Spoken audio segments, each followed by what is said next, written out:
So after 16 days 13 जनवरी को UGC आया था और आज 29 जनवरी को आफ्टर 16 डेज इसके ऊपर रोक लगा दी है। सुप्रीम कोर्ट ने इसको पोटेंशियली वेक और स्वीपिंग बताते हुए इसके ऊपर रोक लगाई, thanks to advocate Shankar Jain and advocate Vineet Jindal.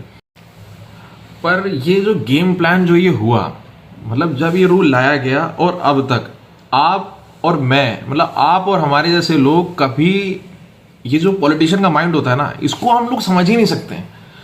मतलब आप और हम लोग वी आर तुच्छ प्राणी, हम लोग तुच्छ प्राणी हैं। आप गेम प्लान समझिए यहाँ पर बीजेपी का। बीजेपी हाल ही में इलेक्शन होने वाले हैं, बीजेपी को पता है कि एसटी एससी ओबीसी ये इसमें ज़्यादातर लोग हमें तो वोट देते नहीं, बटे हुए यादव जाते हैं, अखिलेश के पास कुछ जाते हैं, कांग्रेस के पास कुछ कहीं चले जाते हैं, कुछ कहीं चले जाते हैं। तो आप पूरा गेम प्लान समझिए। इन्होंने यूजीसी लेके आए नए कोर्ट, इन लोगों ने जितना भी एसटी एससी ओबीसी जितना भी वर्ग था सबको एक बार में सबका अटेंशन अपनी तरफ ग्रास्प कर लिया, ठीक है।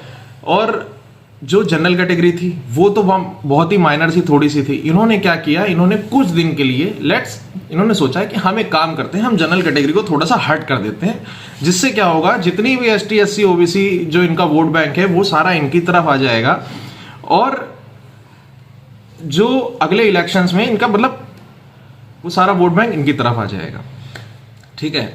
अब इन्होंने क्या किया, इन्होंने 15-16 दिन बाद अब उसके ऊपर स्टे लगवा दिया, या सुप्रीम कोर्ट ने स्टे लगाया, जो भी हो। मतलब आप गेम प्लान समझिए। सिर्फ 16 दिन के अंदर इन्होंने एक इतना बड़ा वर्ग जो पूरा एसटी एससी ओबीसी का पूरा वोट बैंक, उसका ध्यान अपनी तरफ खींच लिया। और जो जनरल वाले थे थोड़े बहुत नाराज हो गए, तो हो गए, क्या हुआ, हमारे पास में कोई और ऑप्शन तो है नहीं, क्योंकि जनरल कैटेगरी के पास कोई ऑप्शन नहीं है। वो कांग्रेस को तो कभी वोट नहीं देने से रहे, ठीक है। फिर से वो लोग कांग्रेस को नहीं लाना चाहते हैं, एक ही ऑप्शन था उनके पास, बीजेपी। और ये बात बीजेपी बहुत अच्छे ही जानती है।